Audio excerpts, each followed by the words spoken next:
Hi everyone, welcome back to the channel. This is going to be the first of hopefully a series of Q&A videos that we're going to do here on the channel, where I've put the opportunity for you guys to ask questions up on my Instagram recently. You can go and find me there at PostGradMedic. Before we begin the Q&A video though, can I just say congratulations to everyone who's submitted their UKCAT applications for medicine this time around. It's super stressful. I had the very great privilege of being able to read and review a lot of your personal statements, which I really enjoyed.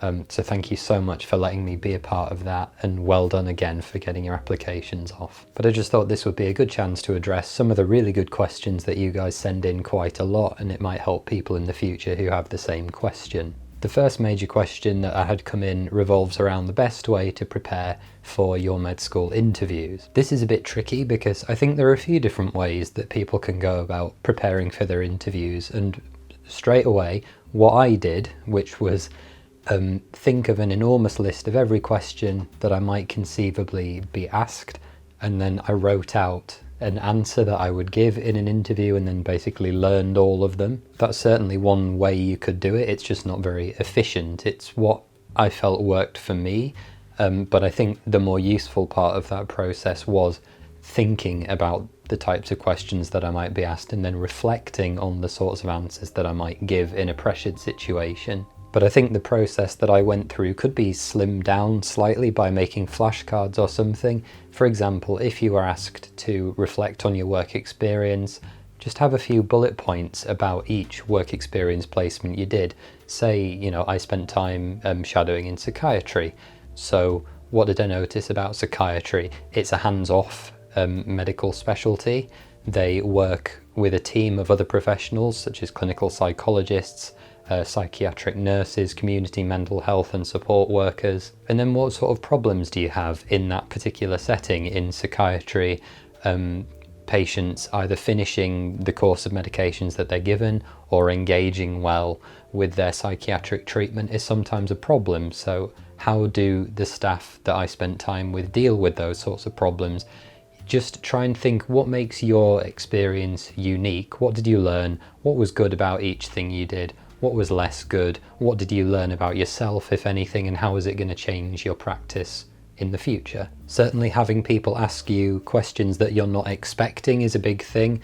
There's a huge list of sample interview questions on my website. I'll leave a link to those in the description. And it's really just a case of practice, thinking about all the different questions that you might be asked. There are loads of good books out there as well.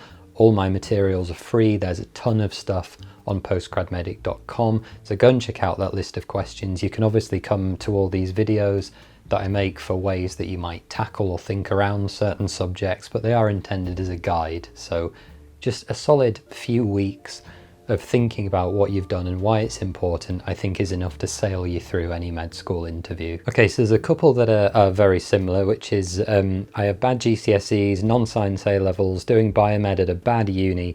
Do I have a chance? Yeah, you absolutely have a chance. You know, using Warwick as just an example, and I reckon Warwick statistically is the easiest graduate entry medical program to get into in the UK because of its low UKCAT cut-off threshold, which is the major tripping up step for most people. Literally all they stipulate you need is a decent UKCAT score and a 2-1 in any degree subject.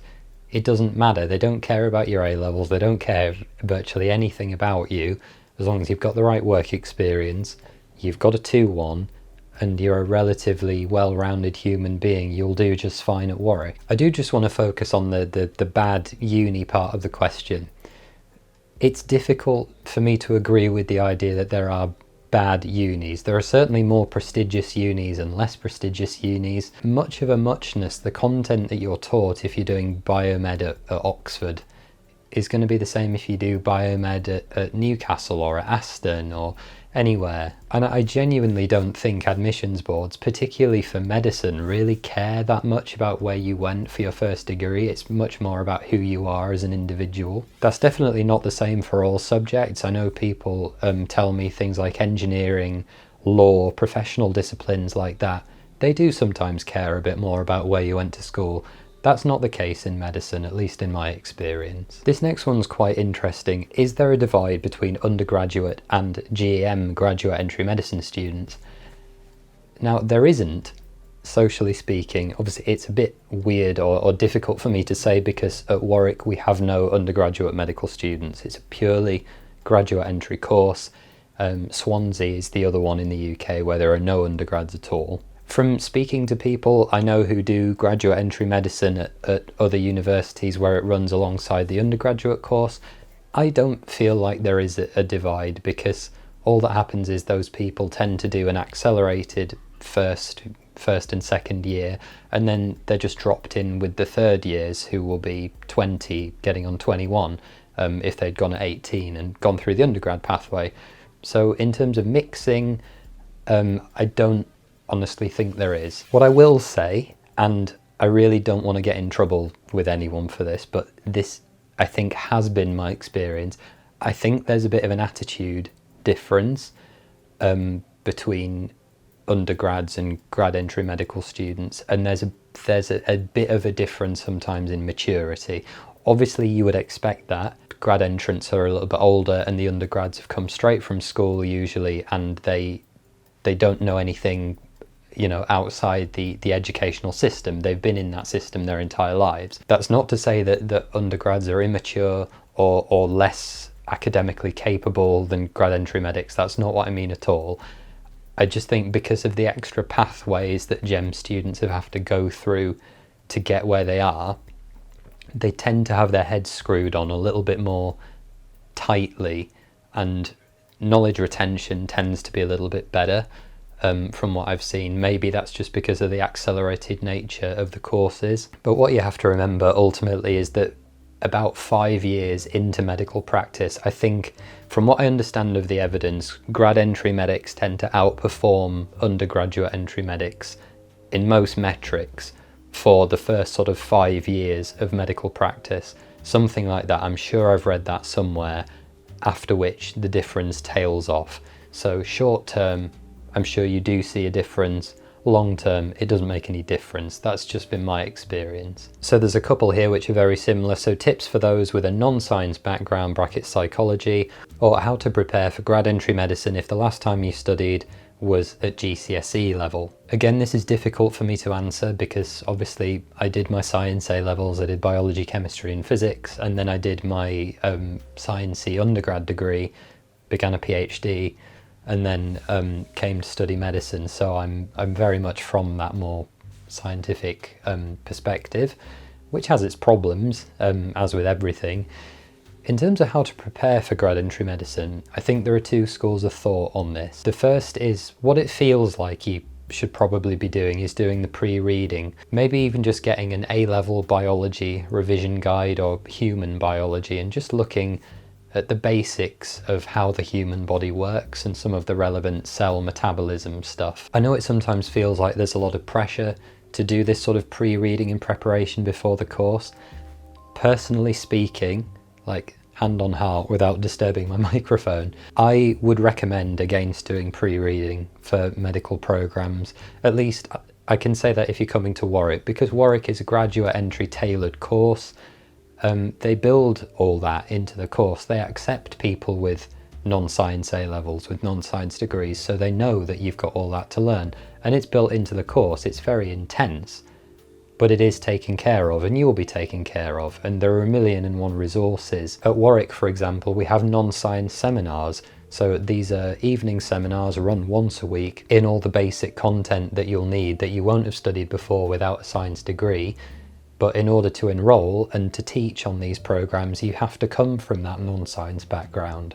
So you're in a very safe place to learn. So ultimately what I would say, at least if you're coming here, you're better off asking medical students from other schools if you're going elsewhere, but enjoy your time off because you're not going to get it again once you're actually into med school. Enjoy and take all the time off that you can while you have the opportunity, and then when you get there, just knuckle down and be prepared for it to be intense, because it will be. I don't feel like doing prep work will help that much. So the next one is about PBL. How do you find PBL? Do you think it's the right style for you? So a lot of more modern medical schools use CBL or PBL. We use CBL at Warwick, but it's a similar idea. Problem or case-based learning. What that is groups of maybe 8 to 10 people. So students, your peers, put in a group with an instructor or a facilitator, and you're presented with a medical case. So it might be a 47-year-old woman comes in, broken leg, bleeding, or someone has collapsed at work, they've fallen off a ladder and now they can't walk properly. And you, at least the way we do at Warwick, you get revealed more and more details as you talk through what's going on, and you build up this clinical picture. You basically use all your strengths that you have between you in the group as you're handed each new bit of information, and you think, okay, what's our prime concern? What are our options? Are we going to do nothing? Are we going to manage them conservatively, medically, surgically? What are all our options? What do we think the definitive diagnosis is? It certainly doesn't work for everyone. As with a lot of things that medical schools have brought in more recently, the evidence base for CBL and PBL, having looked at quite a lot of it myself, I'm very interested in medical education. I think its evidence base is a lot weaker than a lot of admin boards would like to admit. But speaking personally, I do really enjoy it. I like that group environment where everyone is able to bring their own strengths to bear, because all of you, particularly in grad entry, have very different backgrounds. You'll know different things in more or less detail, and they're a really good chance to consolidate your learning in a very safe environment where you can teach each other and use the cases to support your revision. Am I grateful that we have it at Warwick, and do I enjoy it? Yes. Is it for everyone? No. But you won't really know that until you've tried it, so make of it what you will. The next one is about first year. So how did you balance first year studying and revision? Not that well. I did a lot in my first year, or at least I tried to do a lot. It was a real change for me because I like to be doing a million things at once and doing lots of things outside my core curriculum. In my undergrad, I spent as much time as humanly possible not doing my degree, which I really enjoyed. That didn't really work for year one of med school. I think you just have to manage your time carefully, make to-do lists, know exactly what it is you need to cover, and make sure that you spread the workload, trying not to leave weak spots. So I enjoyed anatomy and found that I was pretty good at it, but that meant that I couldn't afford to neglect my pharmacology or something that I might not be better at. So just making sure that you're trying to cover as broad a spectrum as possible, because med school exams are a generalist jack of all trades game. Those people are going to do well. Being super good at the anatomy of the eye or all the neural pathways, that will only help you so much. Doctors need to know all of it, and specialist stuff comes later. So you have to become used to doing things that you don't really want to do. With clinical skills, it's just practice makes perfect. So in Warwick, you learn most of your clinical skills, the examinations and stuff in first year, which is different to a lot of other schools.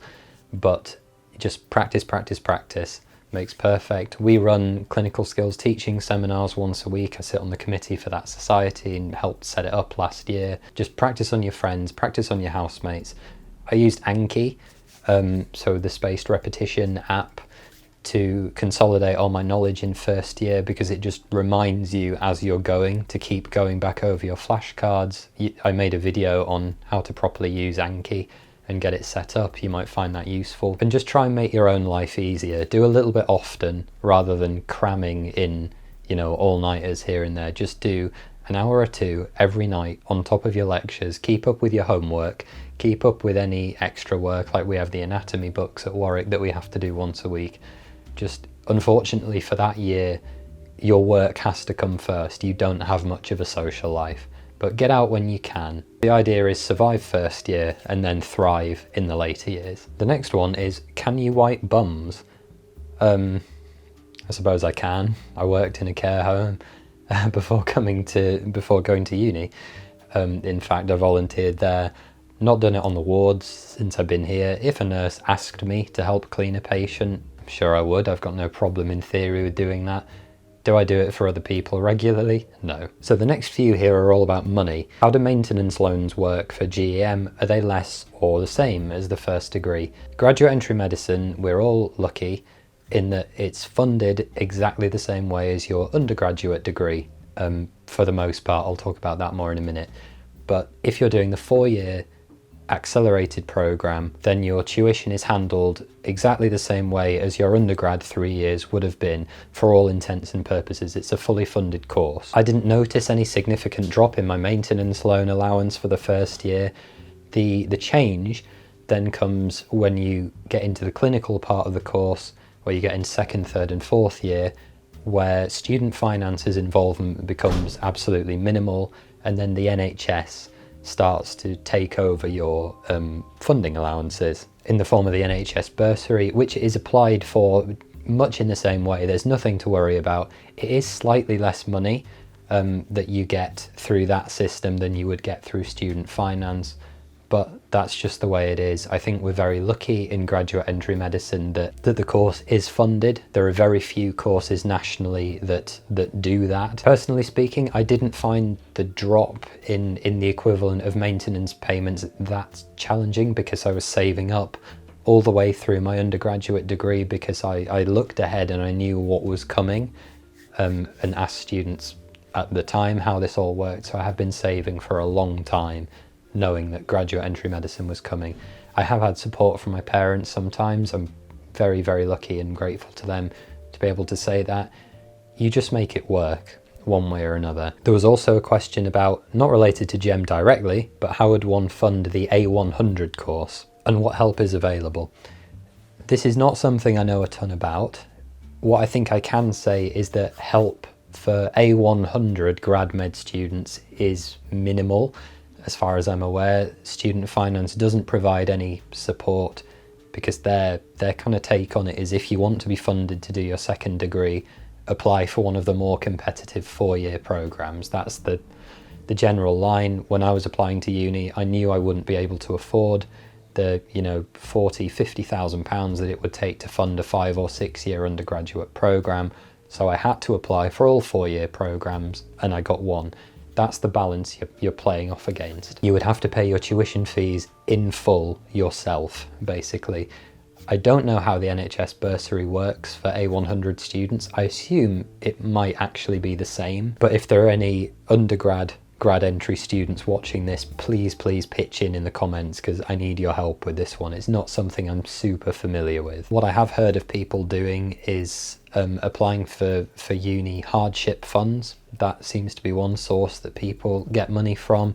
Taking out private loans to cover the difference, which is going to be a big undertaking. You are talking 40,000-50,000 pounds. I know that the way ultimately some people are able to do it is that their parents ended up remortgaging an existing property or something like that.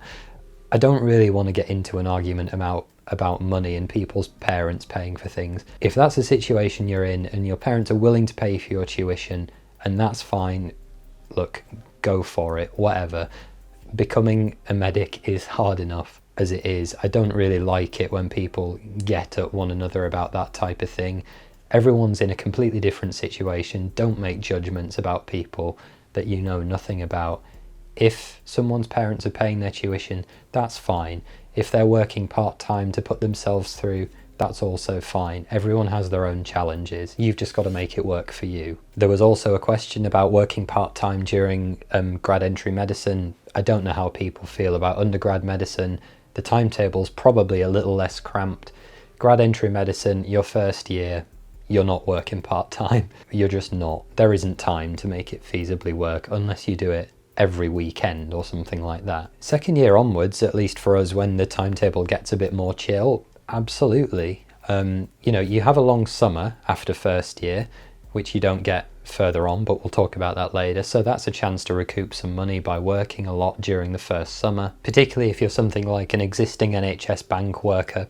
Perfect. You'll probably be based near a hospital for med school anyway, so just go on bank, rejoin as you would.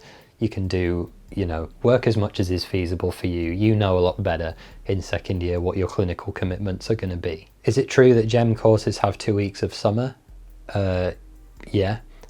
So we had a 2-week summer between year 2 and year 3. So we worked right the way through till the beginning of September with minimal time off. Then we had 2 weeks off. Then we got our results, and then we started again immediately. We do get pockets of leave here and there. So we get some time off at Christmas. We get 4 weeks off across what will be next year for me, 2020. So I get 2 weeks guaranteed leave in August, and I can take a week either side. So before the summer and before Christmas, I can take a week. But when we're into that point, it's a lot more proper clinical commitment.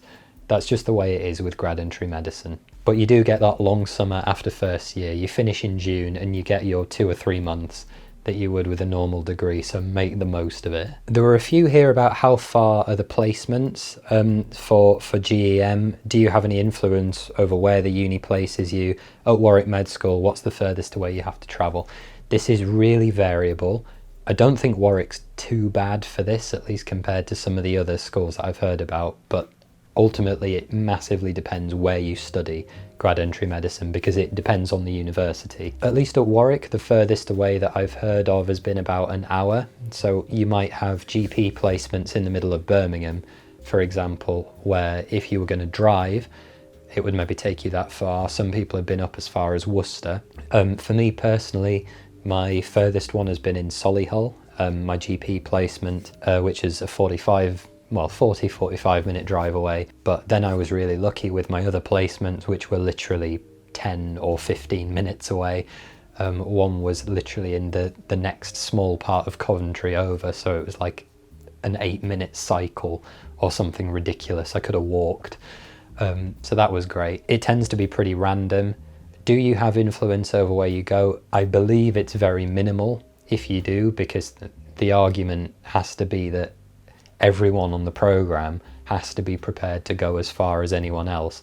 They try and mix it so that you have some close and some nearby. We're quite lucky at Warwick in that all of the 3 hospitals, and you can actually look on Google Maps, the 3 you might go to are University Hospital, Coventry and Warwickshire, the big tertiary centre, Warwick Hospital, or George Eliot Hospital, just north of Nuneaton, just outside Nuneaton anyway, outside Coventry. All of them are within a good 20-25 minutes for most people of where most people live when they're at Warwick Med School, which is either on campus or in Earlsdon or Leamington Spa or Coventry.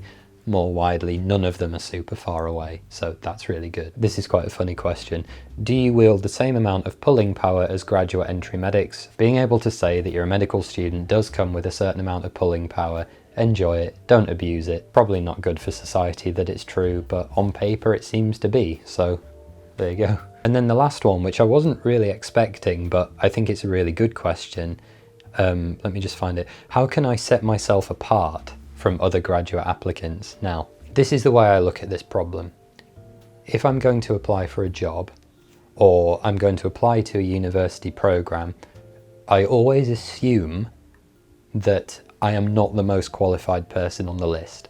That's a good place to start. And I think with graduate entry medicine in particular, you are not going to be the most competitive person on that list. It's just not going to happen. There are people with PhDs, master's degrees, years and years of clinical experience. You know, I was straight out of my undergrad, and if you're similar to that, as if you're straight out of uni or you're not long out of uni, you simply are not going to be able to compete with a lot of the very cool and exciting things that a lot of other people will have done, because they're older than you, they've had more time to work on things. So what I focused on was coming across as a kind of honest and genuinely interested and passionate person, and it's just about working out what your strengths are and playing to them, just maintaining your own integrity, being honest in the answers you give, and reflecting really well on the things you've done. Showing good insight, I think, is the real key to medical school applications, and that's why you get such a broad spectrum of people that get in. Med schools aren't just full of really smart, really super clinically qualified people, because I'm none of those things, and I got in on my first go, you know, with all the luck in the world. I think the best thing you can do is think really carefully about the things you've done, be really clear on why it is that you want to be a doctor, and just be nice, friendly, open and honest. What they're looking for is someone that they can train to be a doctor. You don't have to be a doctor already. You don't have to have any knowledge about medicine. You just have to be willing to learn, honest, a decent communicator, And particularly if you have a patient sim or something, just be nice, courteous. Don't try and second guess in the interview what they're asking you or try and work out what the examiner is thinking. Just answer the question that you're asked. I don't think it's a case of setting yourself apart, although a good entry exam score will always do that for you. So do well on the UKCAT, the BMAT or the GAMSAT, I suppose, on paper. But when it comes to the interview, just be honest, be kind, answer what they ask you properly, do your best, and hope that your character comes through. That's really what I would say. I know it's not massively helpful necessarily, but I do genuinely believe it's true. So I hope some of that's been helpful, guys. Thank you so much for submitting your questions. I've really enjoyed having a think about them. If you've got more questions, please leave them in the comments down below. I'll make multiple of these as long as we keep having questions come in. I'm sure there'll always be things to talk about. Let me know what you thought of my answers. Please let me know if you found this helpful. I don't know if I don't get that feedback from you. If you'd like to see more of these, equally I'd love to hear that from you as well. Please be sure to hit that like button for me, leave a comment, subscribe. I'm on social media. I post a lot more on Instagram and Facebook and Twitter, more stuff that you won't see here on the channel, so I'd really appreciate it if you went and followed me there.